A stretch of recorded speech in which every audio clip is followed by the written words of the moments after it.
मित्रों नमस्कार। आपके सामने ये राजस्थान पत्रिका अखबार है।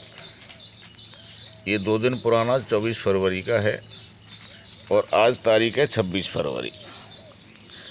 इस अखबार में बाड़मेर डेडलाइन से महेंद्र तिवारी जी की एक खबर प्रकाशित हुई है। इस खबर में ये बताया गया है कि आयुर्वेद विभाग अपने मरीजों के लिए 1 साल में 2 रुपये खर्च करता है। धन्यवाद देना होगा हमारी सरकारों को और आयुर्वेद विभाग के अफसरानों को, जिन्होंने आयुर्वेद विभाग को इस उपेक्षित दृष्टि से देखा है। कदाचित ये हमारी कमी है कि हम किसी भी घटना को बहुत जल्दी भूल जाते हैं। घटना घटती है, कुछ दिन हम उस पर चर्चा करते हैं और उसके बाद हम उसको भूल जाते हैं। इसके साथ भी यही होगा। एक तरफ एलोपैथी, जिसके में खर्च करने की कोई सीमा नहीं है, कितनी दवाइयाँ अस्पतालों में आ रही हैं उनका हिसाब किताब लगाया जाए, और दूसरी तरफ ये आयुर्वेद विभाग जो अपने मरीज के लिए 1 साल में 2 रुपये खर्च करता है। हमारी पुरानी इस चिकित्सा पद्धति के प्रति सरकारों की ऐसा रवैया क्यों है? कहीं ये जानबूझकर तो नहीं किया जा रहा है? जैसे हमारी देसी गाय की नस्ल के साथ जो बर्ताव किया जा रहा है, ठीक वैसा ही आयुर्वेद के साथ भी होता हुआ दिखाई दे रहा है। जबकि इन अफसरानों को और इन राजनीतिक नेतृत्व को इस बात का अच्छी तरह से पता है कि आयुर्वेद चिकित्सा पद्धति अनादिकाल से चली आ रही है और इस चिकित्सा पद्धति का सबसे बड़ा फ़ायदा ये है कि इसका कोई साइड इफ़ेक्ट नहीं होता है। दूसरी तरफ एलोपैथी चिकित्सा पद्धति है जो एक बीमारी के इलाज के चक्कर में,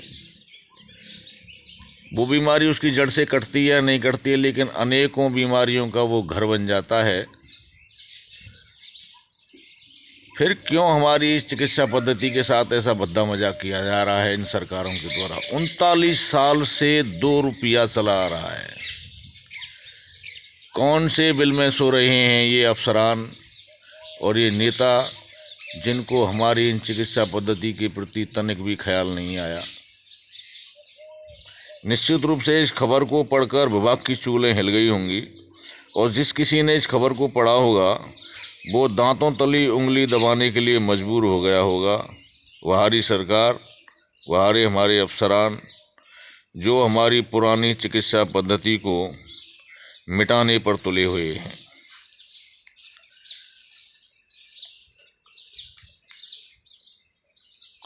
आपको जानकर हैरानी नहीं होनी चाहिए, क्योंकि आज भी गांव में तमाम ऐसी औषधियाँ मौजूद हैं जो खेतों में, खलिहानों में उगती हैं, जो तमाम लाइलाज बीमारियों का इलाज गांव में हमारे बुजुर्ग लोग जड़ी बूटी के माध्यम से करते चले आ रहे हैं।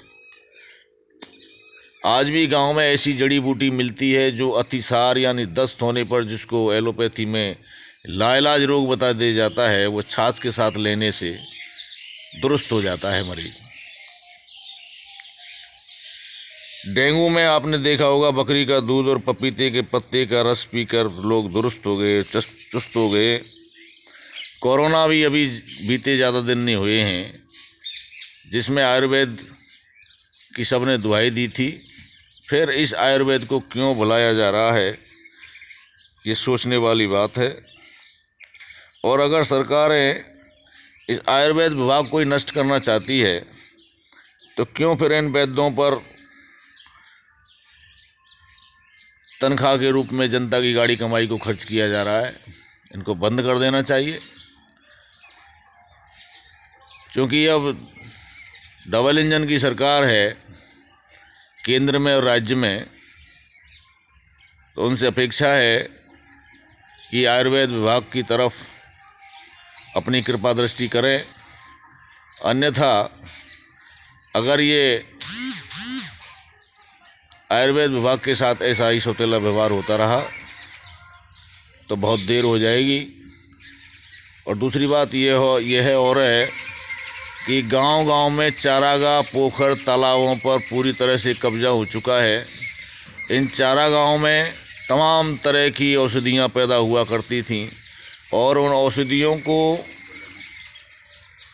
हमारी गाय, भैंस, बकरियाँ अपना भोजन बनाती थीं, जिनसे दूध भी काफ़ी पौष्टिक हुआ करता था। आज वो औषधियाँ भी नष्ट होने के कगार पर हैं। अतः इस वीडियो के माध्यम से मैं राजस्थान सरकार और आयुर्वेद के अफसरानों से निवेदन करना चाहूँगा कि आयुर्वेद विभाग की तरह अपनी कृपा दृष्टि रखें, अन्यथा बहुत देर हो जाएगी।